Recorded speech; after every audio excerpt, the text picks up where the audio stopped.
A good sales is incomplete without a proper closing. The closing is where the final step of a transaction takes place. Hence, it becomes vital to understand the skills required to close a deal and make a lasting impact in building customer relations.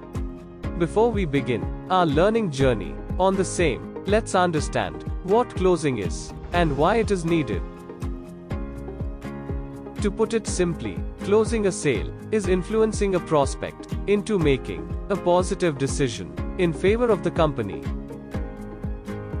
Here is a quote to help you understand that closing a sale is a result-oriented process. At the end of the day, it is the result that we derive from our job that forms the lasting impression. Now, we would be learning more in detail on closing a sale through these 4 modules, which discuss the art of closing, buying signals, closing techniques, as well as objection handling.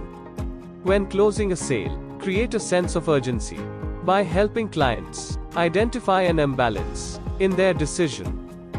Let us now consider an example of a scenario where sense of urgency is being created by a technician towards a client. A technician can create a sense of urgency by suggesting to the client that an immediate change of the car's parts can prevent a possible breakdown that could otherwise put the client in a dangerous situation.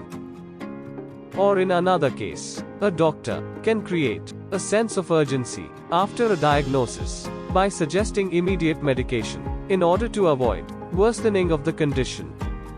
In these 2 examples, the technician and the doctor had identified the imbalance in the current state of the client and hence created a sense of urgency. In a similar manner, one needs to create this sense of urgency in the mind of the prospective client so as to regain balance by buying your product. This brings us to a very important question that questions: how can we understand that our customer is ready to buy? Consider the following points. The secret to closing is in knowing when the client is ready to buy. It is required so as to be in sync with their mood and personality.